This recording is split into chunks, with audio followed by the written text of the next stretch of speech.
Hello, friends. Thank you for joining the Bincast again. Today, I have a special guest. His name is John, and we're going to spend the next hour just talking about anything and everything from a blank slate. So, John, welcome to the Bincast, where small talk comes today. Thank you for taking the time to join me today. It's a lot of fun, man. I mean, I loved your. I don't remember how I found it. I think years on your For You page. I saw. It's like, well, okay, this guy. You don't see a lot of Uber pages, but this guy just did positivity. I think is really hard for people, and seeing that was especially important, especially during these times when it's very uncertain.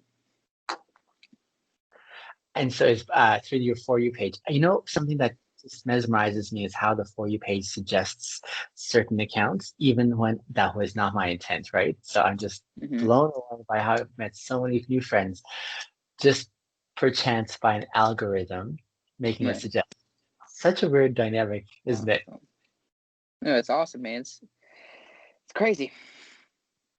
John, just so that our viewers can get a bit of a background, you tell me a little bit about yourself, where you're at in life, where you live, what you're up to. Give us a bit of what we need to know on John.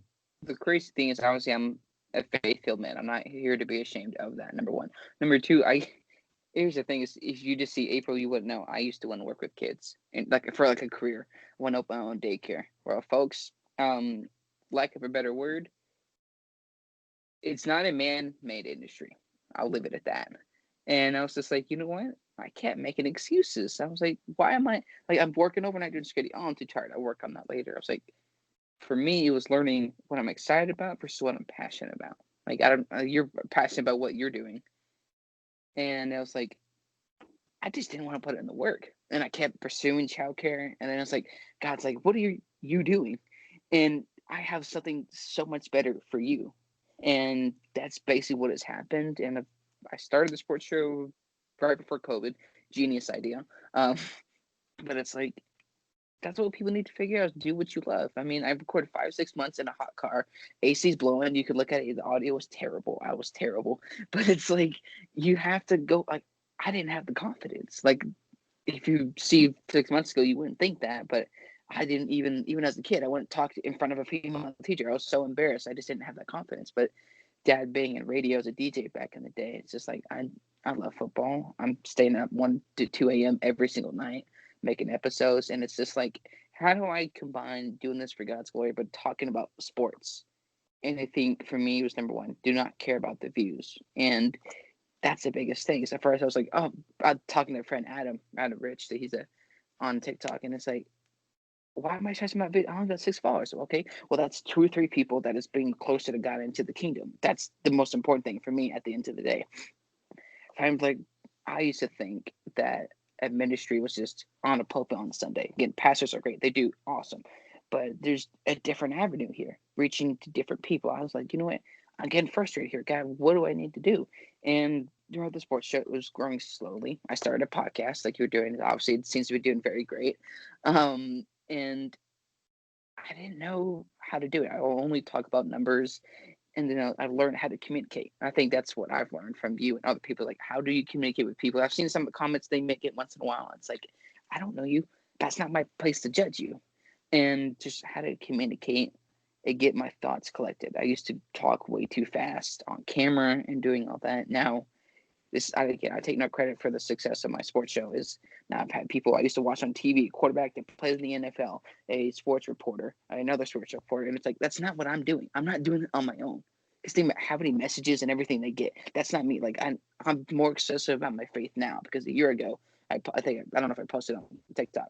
I almost died in the car crash, or I thought it was, and it made me think about it now. It's like I'm so like appreciative of what I have, starting a new job tomorrow and just doing what I love, talking football and trying to figure that out with. Hold on, I had a list here somewhere, I can't remember, but I had like a crazy faith list from. I watched a sermon about Michael Todd at Transformation Church, and it's we're basically saying this is what I want, what you need from me, or what's more important. It's not about what I want at the end of the day, because if I'm doing it trying to please the world and trying to increase my bank account, I'm gonna get burnt out like that. And for me now, I know you care about building relationships with people, either it's on TikTok or like you've seen fans like that's really cool. And for me, I can learn from that and care more about building relationships with people in the sports world and the game to know them than I do a follower count. Because that comes over time. I'm not in it for the money. I'm in it to do what I love, what God's called me to do, and hopefully pay all my parents' bills and everything one day, because they've been supportive in saying that I don't have to go back to college like I did for 2 years. College isn't the answer. And after years and years of childcare, which wasn't meant to be, I was like, you know what? I'm thankful to have the job I have in childcare. Start tomorrow. It's also a setting point to work on what I like. You can't compare yourself to other people. How many people, and I'm not bragging. This is just being honest. People start like a sports or a show in your hot car. Like it was hot during summer. I live in Texas, dude, to where it sounds like old people center. So it gets very hot.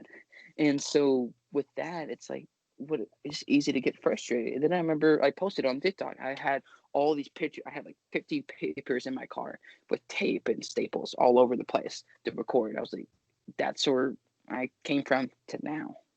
That's very appreciative, man. All the great Christian TikTok creators and people like you that bring like this positivity and just do what you want. And I did work for Uber for a bit. I wasn't able to make the money I like. I think, like you were saying, I can't remember which video, but it was finding a specific area that's like high dollar or where you make a more amount of money. I just wasn't able to find that, and I was like, it wasn't bad, but it just didn't work out. Got a part-time babysitting job, and I had to leave them on Friday, and that was kind of tough because for me, I'm like it's weird, but like you know how mothers are. I don't know how your mother is, but for me, my mother's very nurturing, and that's where I got it from her. So translate that with the kids, they don't understand. So of course, tomorrow's gonna be weird for them, but it's just doing what I love and what God's called me to do. And I never thought I would reach this many people on TikTok. But again, when you're a content creator, it's not about you. It's about what does the consumer want and not doing what's popular at the moment. John, that was so much there. Okay, I am just like writing like crazy because No there's so problem. many times you want to jump off of there. Mm-hmm. So one thing I'm just trying to say, or I was thinking about how I wish you were a bit. I wish you were not as subtle about what your passion is, and I'm saying that facetiously. Yeah, exactly. Yeah. That's awesome. I could totally hear your excitement as you're just going there. Something I've often noted was how, especially, I worked with kids for a very, very long Mm-hmm. time, John. Um, really enjoy working with kids. In fact, one of the biggest things I would say is it's been working with kids, especially young kids, that Mm-hmm. has helped inform my personality and the way I interact with people. Um, I think working, especially with the young kids, has taught me personally how to not care about who's watching, but to engage at a very genuine level with people with Mm-hmm. an ability to get in touch with your silly, goofy side, which I think is something that's a fantastic gift for many people to be able to have the opportunity to be able to enjoy when interacting Mm-hmm. with people. It's just that light levity, as that's one of the things I learned from kids, and I carry even to interacting with adults. But I've often noted, though, that a lot of workers in with young kids, especially in daycare, for example, are primarily women. And I've often thought, I wish there were more guys that would consider that as a career or as a job. And it was very intriguing for me that you're expressing interest in that. In fact, I think you were saying that you're starting a new job tomorrow that has you working with kids. Tell me a little bit Mm-hmm. more about that. Why you're interested in working with kids, whereas most guys are not. What is it that drives you to working with kids, and what are you hoping the outcome comes? Why invest in this area of work?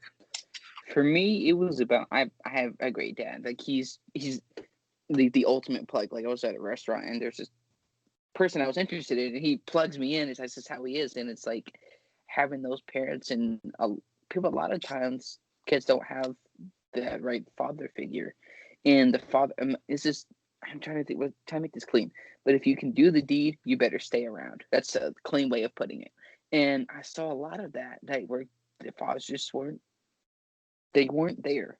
And I remember one time, again, I'd say like daycare number 4, so I don't name the names, but there was a parent or a mother that would just leave her kid, I think like autistic or something, for like 8, 9 plus hours a day. I'm like, that's not like, right, we're not a babysitting service. I think a lot of times for me, I love like the younger age group. That's what I like, the infant or toddler. Like that's the age group that I'm good with. Mhm. And especially I was an intern at a daycare my senior year in high school because you had to be 18 years old or diploma or GED. But I was like, you know what, I want to be here, and they created that intern position for the first time, like company history or something. So, and it's all women, and seeing how parents or some kids were drawn to, I was like, I don't. That's not. I don't. I can't create that. I can't force it. It's not like an internet search. I'm gonna force it to search this. You can't force that. And seeing a lot of the kids that were drawn more to a father figure. I mean, realize a lot more kids don't have a father, and people don't, not you, but like certain people around the world that don't seem to care about that. Mom's friend's a foster parent, and I have this last kid. Is they're in? They are with the family. He's with us for almost 3 years, and it frustrated me because like this child, like this, I'm not gonna name names or foster parent because it's confidential, but this child just went through a lot, and it made me realize like I want to be a foster parent. I want to foster kids. I mean, these kids. Imagine when I could do this. And the only thing I didn't like was that it's temporary. A lot of times, people you work with aren't gonna be there 6 months to a year. Like one place, um, that was my favorite place to work ever. We were all like family, and I left a couple years ago because what they did was take away my hours and kind of told me that in front of the kids in terms of shortening my hours. And of course, I can't react because it's like I gotta set a good example. And I was like, "Hey, can I have more hours?" And then after that, it's like I do like working with kids. It's not a career, but I'm very like I can't. I'm very thankful for my job, and that they decided to hire me, and I'll plan to be there for a while. But a lot of kids just didn't have a father, and it's really frustrating for me that if you can do the deed, you better stay around. Mhm. I like that. So it's almost like a sacred investment that you're taking on when you're saying, I'm going Right. to make an influence in these kids' lives, and I feel very strongly about actually just being vacant from that post that I'm building in their hearts by way of rapport and investment of character and all that kind of stuff. hmm And it was a couple times where it got weird, where kids thought I was their dad. I was like, whoa, whoa, whoa, buddy! Like I want kids, but then that tells me that their dad's either not showing up or not there. I was like, why do you call me your dad? I'm 18, 19 years old. What are you doing? But that's just how it Mhm. worked for some kids. Interesting dynamic, John, that really caught me off guard in the increase of my platform on TikTok. So that was unforeseen, and it wasn't. I mean, I was thinking maybe in a decade's time, I would see what was happening in the last few months. So that was unusual and unexpected. But something else that really caught me off guard was how many young guys there are who are following my work and following it for the right reason, that I really wanted to hone this trajectory, this path. And they're saying the same thing of what I was hoping to do without me explicitly saying. And why I'm mentioning that, John, is because on my live streams, and even on some of my comments too, how often there be young guys who maybe they were joking in a certain sense, but I could hear something behind the joking and saying, Mm-hmm. "Could you please be my dad?"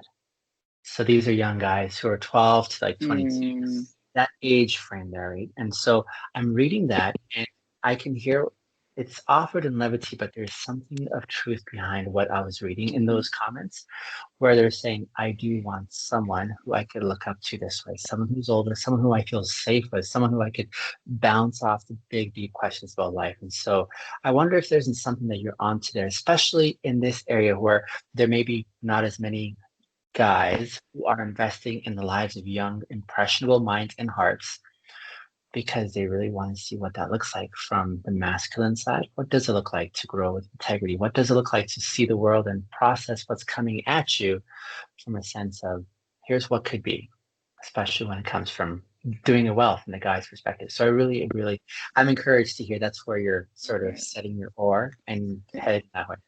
And I hope to encourage many more that way too. Right. I think for me, even like going with the infant rooms, like even a 3-month-old that, I mean, it sounds dumb, but like the baby whisperer. That's basically what it was called in childcare. And it's like, it's weird because it's like, you're a guy. And it was a weird incident where I was picking up the kids that babysit for. Oh, I Yeah. didn't know you were the provider, the check. I was like, I didn't say remark because I was like, okay, I'm better than this. But I was like, that just shows you how, I mean, obviously it's not regular that kids work in childcare. Maybe being in the infant room holding a 3-week-old in my arms and they fall asleep like that. I don't know what it is. Mm-hmm. Now, the other part too, I think, is also making it cool again, if you would. It's not the cool thing Mm-hmm. for guys to like be hanging out with the kids. It's more like, hey, we just do our own stuff kind of thing, right? But to even redefine that definition of what masculinity can look like when it's intentionally investing in young minds this way, I think that's something really worthwhile considering. How do we do that? How do we think of being selfless in giving ourselves away to hang out with those who probably aren't at our level of having fun, you know? Like it takes time and invested energy to work slowly and help them understand concepts, whether you're tutoring them, whether you're playing alongside them. Your skill is far surpassed their stage, and it's to be able to slow down and say, here's what it looks like to tie your shoelaces, how you do it, you know, or here's what it's like to keep ours or whatever else is on the radar, right? That takes a lot of investment of sacrificial energy to say, hey, I'm going to slow down for you. So that's pretty amazing. You mentioned something I wanted to ask you a little bit about when you said man-made industry. Could you tell me a bit more what you mean by that? I want to clean it up because I know this is your podcast, but if you're a certain way in terms of certain, yeah, I'm not gonna say the word, but body parts, then it's easier or harder for you because I know I've had, like, I've read a story from years ago. This guy worked in childcare and the parent didn't like that. She made up a story and he got in legal trouble even though he did nothing wrong. Yeah. And he had to change his career and change his name and move and couldn't work with Yeah. kids anymore. And that was his passion. And Yeah. it's like, it's, when I say it's not man-made, it's, you see, like, if you go into a childcare facility in Yeah. Canada, wherever, you're gonna see mostly women. I think some guys are afraid to jump out there to do that because of the stern stereotype that you are that word that gets you in trouble for years Right. upon years. And I don't feel that's right. I mean, there's a lot that I know behind the scenes about it that I haven't told people, but I mean, it's not a bad field, but unless you're a woman for the most part, it's a lot more difficult for, not just my experience, from other people, to get your foot into the door to do what you want. So if I can read between the lines, it's what you're saying. It can be difficult for guys than for ladies because there may be that aspect in which they're accused of falsely because of their Mm-hmm. interest in working with kids. It's Is that that what correct? It's that incorrect, biased bull hog stereotype that you're men are that word. right? Okay. Okay. Um, it's an interesting trajectory that I watched in my many years of working with kids. When I first started, let me tell you, there wasn't as many criteria we had to consider by way of safety, by way of optics of what this looks like for others who Mm-hmm. are watching, you know. So I remember I was like the only one in a nursery full of like 20, 30 kids, young kids, you know, and I was working with my heart. And that was never on the radar for everyone by way of concern, kind of thing, right?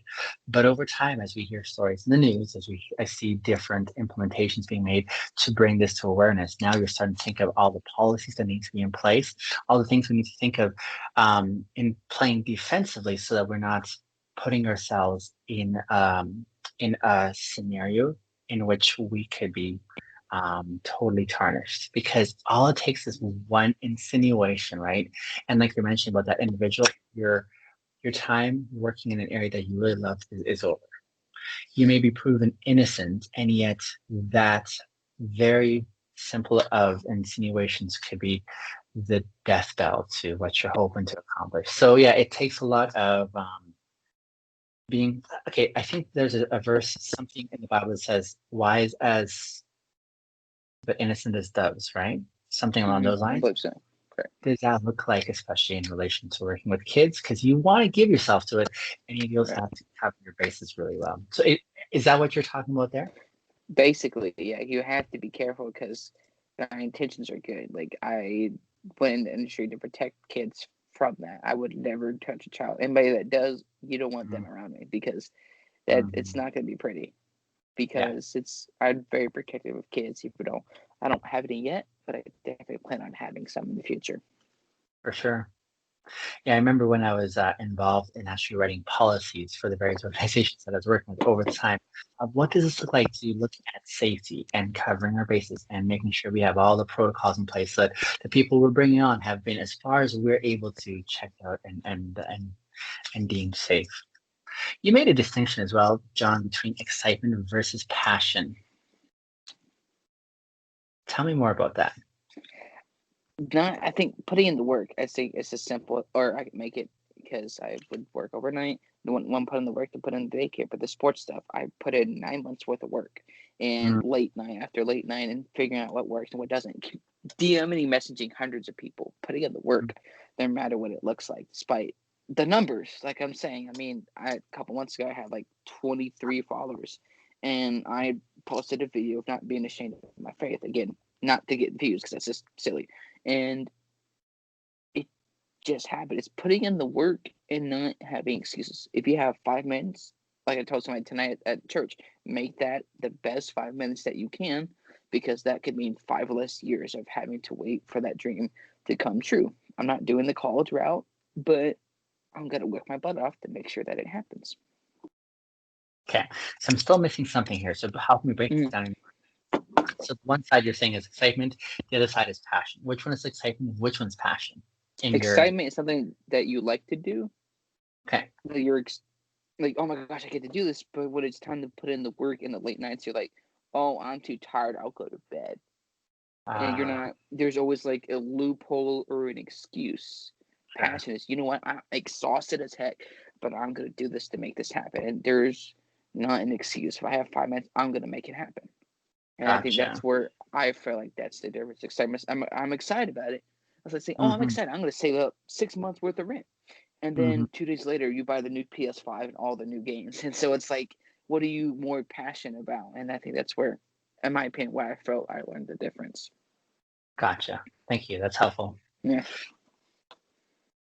Okay, so you're mentioning that you're not considering going to school, but you want to work super hard in pursuit of the school that you're working way towards. Has there been any pushback in you setting your trajectory with people saying this isn't wise, you need to consider this, and then they map something out for you that's other than what you're trying to aim for? Yes, because the Tell me stereotype is about that college is the only route. I'm like, that's false. Like I say a friend, some of that messaged me, said, why don't you go to school? It's like most jobs require that, and blah blah blah. And it's like, well, I didn't say this to him, but I was like, this person got a degree for 2 years, and then it doesn't have a career yet. So it's like, that. what is the point? I understand like certain jobs in the sports world, you have to go to school, but it's like, God's gonna find her out. I'm gonna work my butt off and reach out to people and build those relationships. And over time, I can build that and learn a lot more how to communicate outside of it. Because I get feedback from people in that industry. I think that's where I've learned a lot more. I was in school for 2 years. Dude, I went from childcare to police to FBI. I never didn't know what I wanted to do. So like, why would I continue doing that? And then 2 years down the road, change to a different degree. I can totally relate. I went through a few different degrees. Um, what has been your biggest challenge character-wise that you've had to address and work on for yourself personally? For My example, for faith. me, sorry, say again. No, sorry, no. I was going to say for me, I did not know for the longest time, but I was kind of a people pleaser for a very long time. That's something that I'm coming out of after many years in it. But yeah, what is that for you?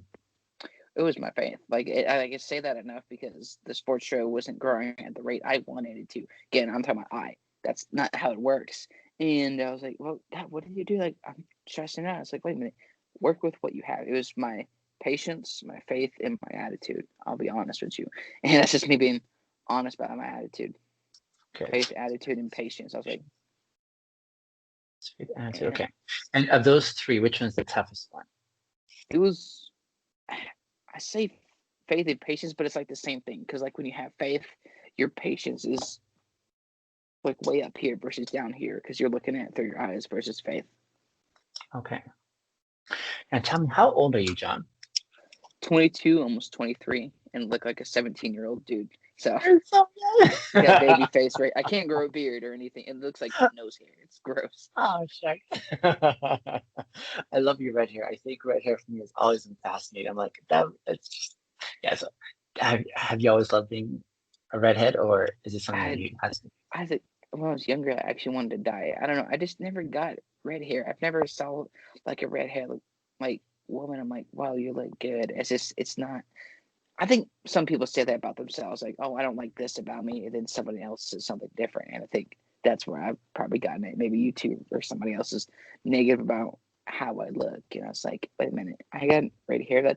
There's nothing wrong with that. I could have no hair. So I mean, you have to. That's what I'm learning is how to look at it that way. Again, there's nothing wrong with no hair, but I'm saying like trying to be grateful for like what I have and the small things in this world. I think it's fantastic. Yeah. Um, do you have any siblings? I have an older brother who's currently in the military. He's doing okay. Just been through some stuff, but he's older. We didn't grow up together, but Mhm. kind of wish we did. He, I love him, but the way he dresses a 13-year-old was like, oh Josh, what were you doing?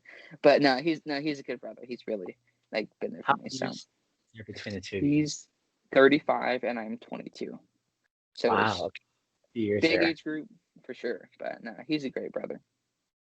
So just the one brother then, Yes. which makes you the youngest.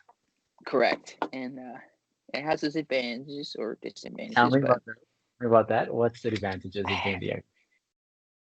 it's somewhat, I guess he gets somebody to hang out with. I don't know. It sounds weird because, like, mother worked Yeah. at home. She took care of me. She did a great job. Um, but it's like somebody, I guess, to grow up with, like somebody to hang out with. Nobody else is free. It's like, hey, let's go downstairs and play video games at 2 in the morning. We're not supposed to. Just those kind of small things. But no, he's, despite the age difference, we don't really argue or fight. I mean, he's just really, really been there for me. And you mentioned he's in the service right now, and I'm guessing he's still single from the sounds of it, or no? He is single. That Which yeah, some stuff not happened. uncle yet. I'm sorry, what? Which means you're not an uncle yet. Sorry, what were you saying? Okay. I was saying, which means you're not an uncle yet. No, no, no. I definitely don't want to be. I always made a joke with him in a bed. It's like, hey, I'll probably get married before you do, or have kids before you. Just as a joke. Like, I mean, as much as we joke, or he's picky, and it's like, I mean, I think he'll be a good dad or a good father, but Sure. I mean, yeah, not an uncle yet. No, not yet.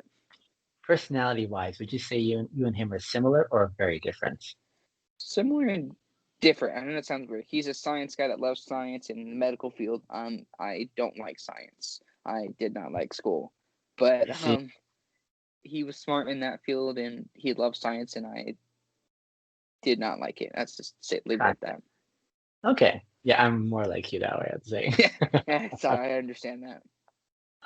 Um, listen, I've watched quite a few of your videos to know that you're very committed to your faith. So this question I'm not sure if you saw coming, but I'd like to ask you, what would you say is the biggest challenge for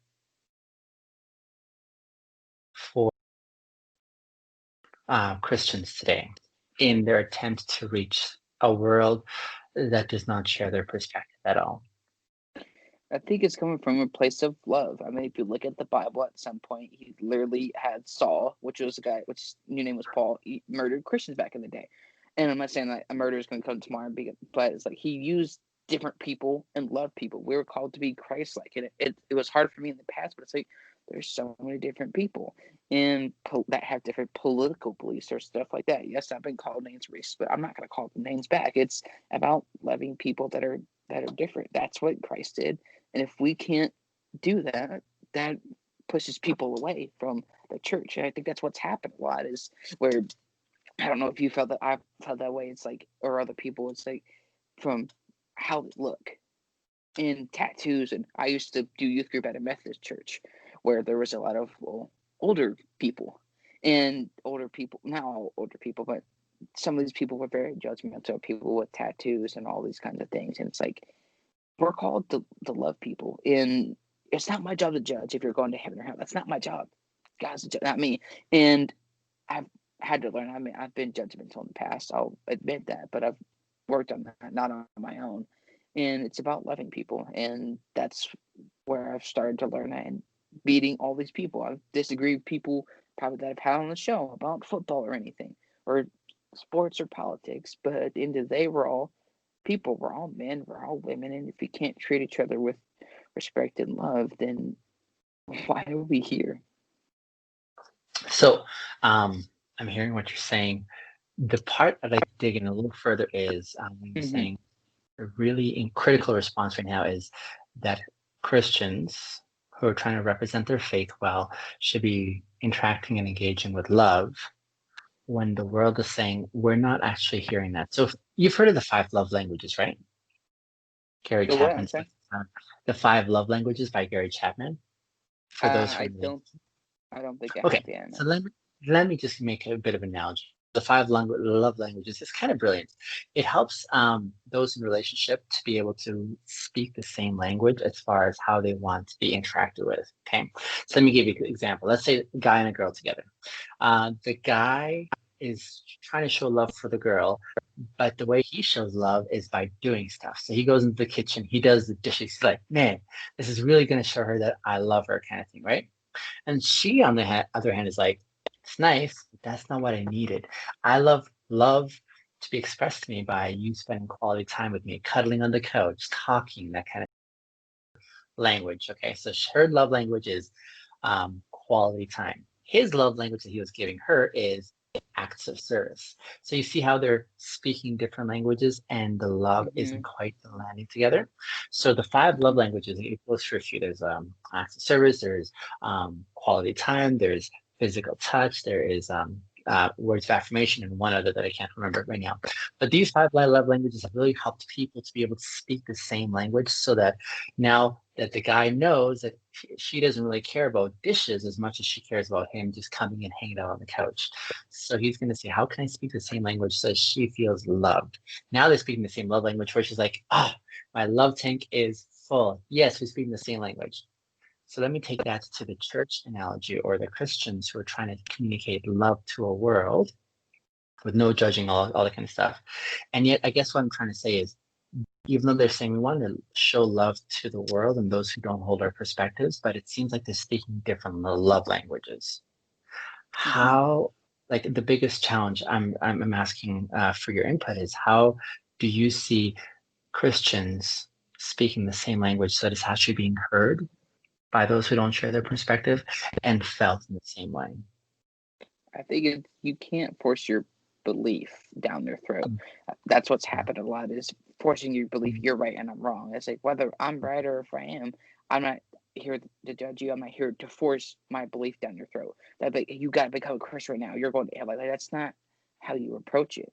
That's how God did it. I mean, look how he did in the Bible with the woman of, I can't remember what area they were at, but she had very little money, and she was all this, and he loved her because of her. He didn't force this down their throat. If I'm going to force my religion down their throat, I think that's where some people are coming from that aren't Christians. So, like, hey, you're forcing it down my throat. I see you praising God on Sunday. This is why I used to do this. And then on, like, during the week, you're cursing, you're going to the club, you're doing all these things that you are supposedly against. And I think that's where it's turned a lot of people off. We have to be Christ-like, not just on Sunday. It's part of for me too sometimes, not just on Sunday, but every single day. And sometimes it's even being more Christ-like behind closed doors. Because just because you're behind closed doors doesn't mean, well, nobody's watching. Okay. I want to ask a little bit more too about your sense of confidence. So it's been fun watching you, like, in your earlier videos, and then the way you're morphing over time. And you're even referencing it earlier, but there seems to be a growth in confidence about what you're about, where your non-negotiables or your boundaries that you're drawing are, what you're willing to commit to, but where you're saying this is out of my lane. What was the instigating influence for that sense of confidence, where you are growing into yourself and what you're trying to achieve on your content online? I really think a part is a guy named Adam Rich. He's helped me like behind the scenes also. It's just like, dude, when you're passionate about something like I am about football and God, Mhm. that confidence just comes out of you. And I'm not a very confident person. I know that's just gonna sound like based off of my videos, but when you're finding something you're passionate about, that confidence, when that knowledge turns Mhm. into confidence, and you start to display that on your videos. If I start talking about something about science or math, I'm going to sound like I have no confidence because I don't know what the heck I'm talking about. I'm blowing out of my nose. And, but it's like I found what I'm passionate about. I know my stuff. Yeah. And just people seeing, even the guy told me the other day, like, dude, don't be down on yourself. You're very entertaining. You're very confident. And that's because I know my stuff. I know what I'm talking about. If I just said, oh, the cloud's purple. Well, no, it's not. You didn't do any research. It's clearly blue with white clouds. And that's kind of how I approach it with sports. Believe me, sometimes I'm not very confident. And there's some videos I'm like, that probably wasn't my best one. But just got to put it out there. And again, you never know what can happen from there. You mentioned this individual, Adam Rixey. Rixey, that's right. Adam You Rich. Adam Rich, pardon me. Mhm. How did you first of all hear about him, and how did you like? What was it about him that you're like, I'm going to start following this individual? And then how did you progress to actually being in touch with him and getting his mentorship in your growth? When I started the sports show, Facebook is a big thing. It was a random football group. I was like, well, anybody would like to be on the show sometime, let me know. And he Mm, messaged me first about it. I was like, sure, dude, let's do this. He's a Detroit fan. So I was like, let's do this sometime. And a couple of weeks mm, later, we started doing that. And I realized, okay, this guy's a man of God. We have like that friendship connection. Let's keep talking beyond just sports. And he'd been doing it for a while and doing what he's doing and working really hard. And then just mm. telling him behind the scenes, I used to stress out about the numbers. And he would tell me, like, don't stress out about it. If you're not passionate about it, don't do it. And then once my stubborn, I first time to get that out of the way, then it's like that's where the passion, the knowledge, and not worry about the numbers comes from. He tells me with that, don't focus on the numbers, do what you're passionate about. And he's continuing like, dude, you're 22. If I did what you did at 22, I would be good to go. And he's like in his early 30s. Yeah, that's not old, but if he did that then he would be a lot better. Like he one question, he said, "Are you gonna retire tomorrow?" No. Well, then what are you worried about the numbers and everything? I think that with again God and him helping me out with just being honest with me, like don't worry about the numbers. It's gonna work out. Like God do his thing, and he's say I'll get mad at him sometimes, but he's right, and he's been proven right every single time. He's been honest with me, and that's been really cool. Even though he lives in Detroit, I live in Texas, but it's been really cool to talk to him behind the scenes. Very cool. So would you say he is your biggest human influence in the trajectory you're currently on, or would that go to someone else? I think there's multiple people. I think that's where I've been blessed on. It's multiple people. I could name all day, but we're not going to do that because respecting people's time. But he's definitely one of them without a doubt. Nice. What would you say has been the biggest investment your parents have left in your development as a person?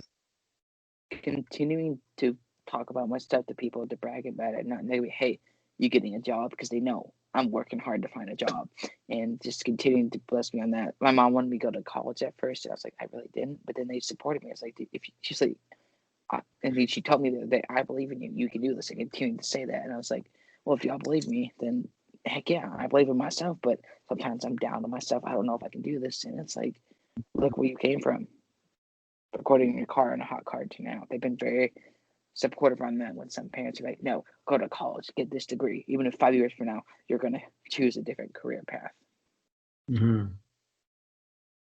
So, when you have been building your platform, you've said a few times here in our interview how you aren't about the numbers, which is very counter the mind frame of most creators. Most creators are saying, how can I gain influence? How can I increase my followers? How can I continue to, make more of an impact on the social sphere?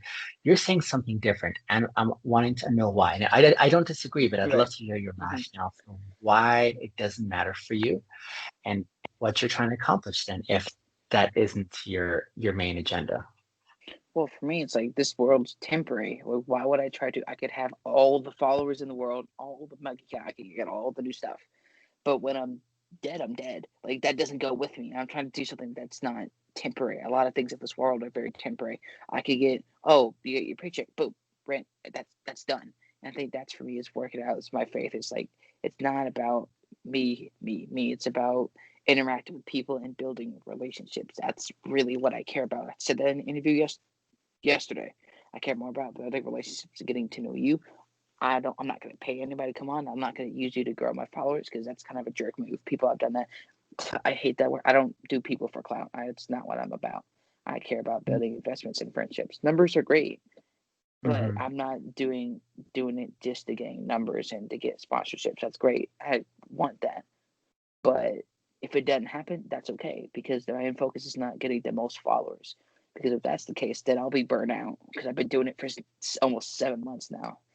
Focusing on the numbers just really doesn't make any sense. It will happen over time. I had 100 followers a couple months ago. Now I'm at 1,300. That's great. I'm thankful. All I cared about was going live and reaching people and talking about God and football. That's really all I cared about. If I never get another follower, I'm good. As long as I can go live and talk to people, interact with people, which I like a lot better on TikTok. But that's for me. His numbers are great, but when I'm dead, I'm dead. That bank account don't go with me. That beautiful woman doesn't go with me. That cash that doesn't go with me. So why I'm trying to invest in the long term, which I know sounds crazy, but it's like, dude, at best we get 70, 80 years, maybe a little bit more, and then you're gone. Where you go is not me to judge or to tell you, but this is temporary. This is temporary. This don't go with me. So why would I invest something that is temporary? That's just how I view it. You mentioned that you aren't a science lover like me. No, no. Yeah, here's the thing that I love is that there are people whose minds are different and they love this kind of stuff that we may not be inclined towards. I know I'm not really business savvy. I don't have a business mind strategy wise. So I love listening to other people's ideas on what that looks like. I love watching the enthusiasm or passion people have in the science area where you and I are like, yeah. Yeah. For me, I would definitely say I'm brought to life by these kind of interactions, talking to Mm-hmm. people about what matters to them, how they got to that place, and in essence, earning that kind of rapport or trust where I can connect with them at that meaningful level. What is your, what's the biggest thing that drives you in this life? Is not living. I used to live for the temporary stuff. If I never get the new PS5, if I never make $1 million, I'm good. Like my goal is not to have the most amount of money because then you're always you're a millionaire. You're not satisfied. You want to be a billionaire, then a trillionaire, whatever else numbers Mm, are after that. I could care less. If I had $500 versus 500,000, that's fine. I don't put my value in money because when you do, you're gonna be burnt out, and you see a lot of that with curators and musicians, and you're never truly satisfied. Plus, with the music industry being what it is, this is really what it is. I don't put value in temporary. I mean, I'm thankful for what I have, no doubt, but I'm not gonna be like, oh, I'm gonna save up this money so I can get this earthly thing. If I get it, I get it. If I don't, I'm not gonna put my value in that because at the end of the day, 3 to 4 years from now, a new console or something new will come out. A new phone comes out every single year, and people buy it, and that's you do what you want, but people are never truly satisfied. I actually always want the next thing. There's always let me take to enjoy what I have. And being on the truck with my dad for a couple weeks about a month ago, because he's a truck driver, made me appreciate, I guess, the small things that I really have. so Johnny, don't put your interest in money or things that can expire, like stuff, like you're Like saying. this stuff right What, here. but what do you do? What, like, aside from your faith, what do you invest in? I invest in really is my career. Like I literally work on this every single day and trying to build friendships and trying to save up enough money to get on my own so I can foster kids. That's been a big thing for the past 5 years, and that's Mm. really where I want to be because I see that need and see all those kids that don't have a chance at a family. I was just hanging out with one of my a few of my guy friends earlier today, and the one guy I've met a few individuals like this, just a few in my life, and I am inspired by them. They may have access to money, or they may have a lot of things in their life that are taken care of, economically, and they could pursue bigger homes or cars, but they don't because they invest in they shift the resources to invest in community or people, and I Mhm. love watching those dynamics. Do you think if you were to come into tremendous success unexpectedly, let's just say Mhm. for some instances, and I'd love to hear how you're processing this here. If you were to, for example, say come into all of a sudden overnight, you're at 5 million followers and you've got a lot of offers on the table. Would that change you as a person, John? If so, how? If not, how would you keep it in check so that you're not getting blinded by that of success? No. 4 years ago, yes, it would, but no, because Okay. I look at. I know it's easy to say now, but no, I'm not doing it for the followers. I love engaging the followers, but I could have $5 million or 5 million followers. At the end of the day, is what is the center of what I'm doing? Is it God or this, or is it to grow my bank account and have a bunch of fat $100 bills in my wallet? Like I said, there's an artist I listened to. He a part of it, he says Christian artist NF, and he says I turned down 100 million or $100,000 brand deal to keep the brand right, and that just shows that it's not about getting followed. That's great. I don't care about reaching to what Charlie or anybody else does on TikTok. That's not my point at the end of the day. Even if I went into sports where I was famous, I still have the same goals. I don't have to list here crazy faith, but I still have the same goals of doing the same thing, no matter what it is. My parents' bills, I wanted to pay for that. They didn't tell me to. That's what I wanted to do. That money's not going to change me. Money didn't change people. I think it exposes to what they really are, whether that's a negative or positive. $5 million, that's great, but that's not going to change my attitude. That's just I'll be thankful, no doubt, but Mhm. it's just money. I don't know. Some people, it's just money. This is just gum. This is just an Apple Watch. I'm thankful, but I'm not excited. Oh, what can I do next? When's this next followers? It just doesn't matter to me. I don't know how else to really tell people that feel a certain way. I see. I was just thinking about one of the fears I had ongoing. I remember very clearly. I used to be a tree planter once upon a time, and this is back when guys my age, your age actually, a little bit younger, we would drive rust buckets of vehicles. We would buy the first vehicle, we were like, "Ah, we're on the road, we're legal," and we were very proud of our rust buckets. We don't see as many rust buckets on the road today here anymore as once upon a time, but I remember in the summer when we went planting trees, our companies would lease these brand new big 4x4 trucks, and it was a lot of fun driving these trucks off-roading Mm-hmm. on the blocks out in the bush.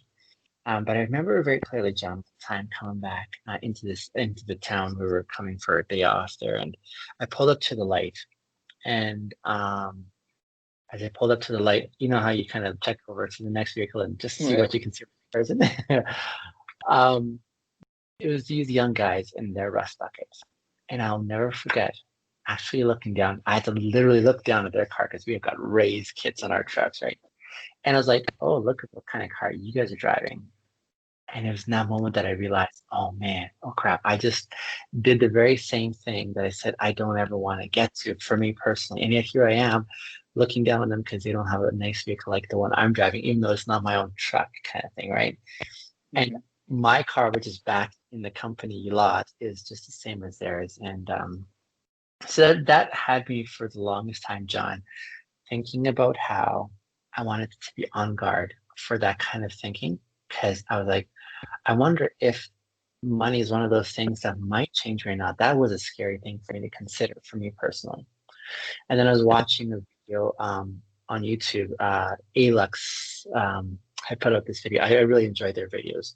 But one of the things that it was mentioning was money, like you were saying, doesn't necessarily change a person, but it brings out what's already inside them, right? You Mm-hmm. can still be a really unpleasant individual without money. But if you all of a sudden come into money, you're just going to be a bigger, unpleasant person who Right. has access to money, Mm-hmm. Or you could be the kind person that's generous. And if you come to a lot of money, you're just going to be that on a grander scale. So I found that really encouraging to hear because I was for the longest time really fearful of that influence or effect that money might have on me, for example. Remember one of my friends back out in the province I used to live in. He was super successful. He had his own business, and you'd never know it. He was making good money, but you'd never know it, you know. And so at that time, I was thinking maybe it's just a temptation that some can handle, but I'm not sure if I can. Versus, who are you as a person? How are you continuing to develop, evolve as an individual? What kind of steps are you taking towards integrity? That kind of thing. I mean, look at social media. I mean, a perfect example is Dan Brazilian. He's a fraud. I don't know if you heard about him or not, but he basically is acting like this lifestyle. He had this company, they're making all this money. And it turns out his dad went to jail for fraud. He potentially is going to go to jail for fraud. Has a court date December 2021. And you see a lot of these social media people are these people with different looking bodies. I'll just leave it at that because I don't look at that stuff anymore. It's some of them be like, oh my gosh, they got 5 million followers or they got this. And Mm, half of it, they project this lifestyle of having this car or this person. And mhm, half the time, it's not even true. So why would I compare myself to somebody like that, especially if they're a fraud? mhm. It's an easy like I know what that's like. Actually, no, Mm-hmm. how can I say this? I know what it's like to have been in those shoes where I'm selling an image of myself that isn't necessarily reflective of who I really am. Mm-hmm. So that's part of my story. Part of my Right. story of living dishonesty or lacking integrity. And so I wonder if that isn't why for me I really value now in this current season that I'm in, I really value that kind of honesty now, but I've had to learn it in a really difficult way. Um, what would you say, if you feel comfortable sharing, Mm-hmm. is your biggest challenge in like as you look at like I'm talking to you and I'm like I really wish there's more guys like you Mm-hmm. who are thinking the way that I do understand your faith informs a lot of it, but I'm so glad to feature you on my podcast just because here's another way of thinking. But even as you continue to have certain things in place and you know what you're about and what you're not going to do because that's outside of your boundaries and the ways that you want to express yourself, what would you say are some areas that you're still working on in your development as an individual and community? I think one of the biggest things is that a lot of people struggle with certain, I guess, temptations or anger.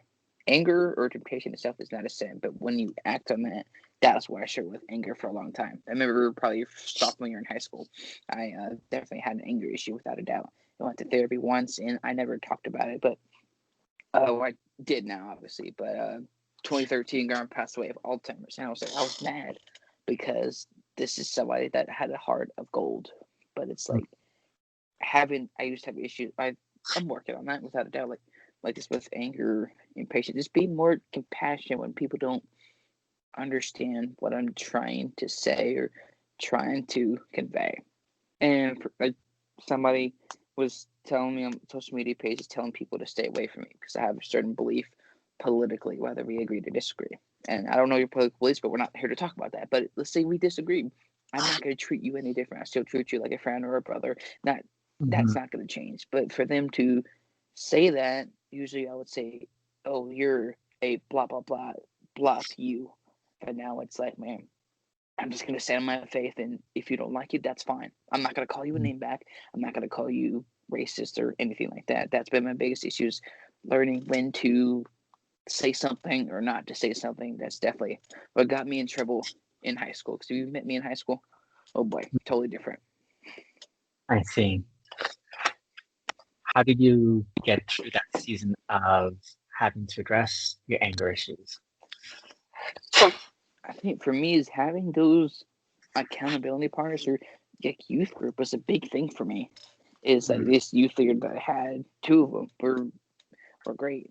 And I remember during that time where I got called out, I used to vape a lot, and so during high school, unless you were senior, we went off campus and smoked across from the pizza street and vaping, but still don't do that. And I see a red car come by. I'm like, that car seems familiar. Well, that was my youth leader's wife's car driving just picked up her infant from daycare. I didn't know that she saw me vaping, do something I wasn't supposed to do. And I was like, oh, shoot, maybe I probably need to get. And she called me out of youth group in a funny way. I said, you know what? Maybe I need to address that. Why am I doing that? And I just figured that out really recently, is having people to talk to about that, having the group that I have at church to be honest what we're struggling with. We're not here to do this walk alone. If we do it alone, we're going to have a lot more issues. And I think that's been an issue for people, especially during quarantine. But just had a lot of people in the church that have helped me out and have been there for me through probably a lot. I remember when I was when I used to reflect on when I saw beautiful expressions of humanness outside of the church, when it was like people who were expressing that level you're describing of non-judgmentalism, that kind of support and locked in. I was just like, man, this is really, really beautiful when you see these expressions, especially even outside of the faith community that church. And I always used to reflect on them and say, that's something worthwhile still celebrating too. Last question I have for you, John, is this. Who is your hero in life?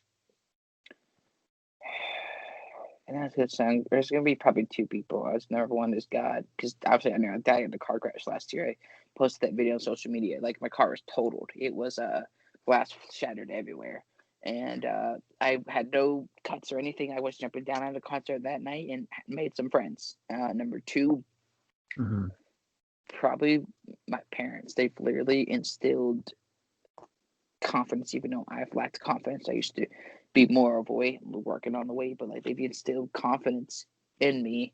Like, I believe in you in this career. Yes, it seems crazy. Yes, there's other people doing this. Yes, they're already working on their career, but we believe in you. I think that's what I've needed here, especially when I'm not doing what is really what's popular.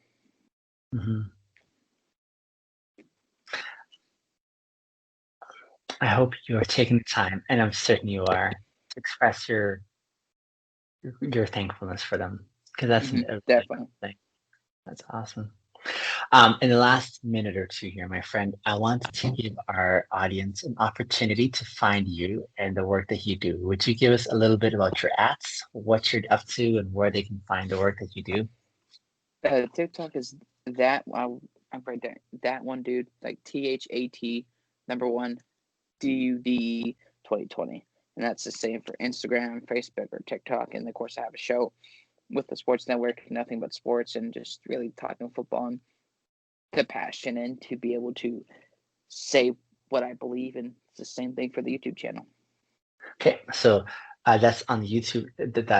Sorry, repeat the last thing about the sports channel. That's I'm trying to keep track of it. No problem. Yeah, it's Nothing But Sports. Nothing But Sports. Yeah. And it's NBS, like a capital N and then a lowercase BS for short. Okay. And that's on YouTube, you were saying, right? YouTube, Facebook, mostly all podcast platforms, and trying to get it on Apple Podcast. Brilliant. And that one dude 2020 on TikTok and Instagram. Right. Yes. John, I want to say thank you so much for taking the time and sharing about yourself and engaging with me and my listeners a little bit about how you see the world, what makes sense to you, and how you're trying to make your mark, especially not only in the sports area, but even with kids, which is, I find tremendously inspiring. It was fun, man. I mean, it's cool to actually talk with you and actually know who you are beyond this video. So that was pretty cool. I think my friendships for me are almost sacred, where I say, hey, just like the way you are with kids saying you don't want to be vacant after making an investment. That's kind of how I see friendships too. So right. I look forward to continuing to deepening this one with you. Thank you so much again for being on the Bincast, John. It's fun, man. All right. We'll talk to you again soon, my friend. Right. Bye. Bye.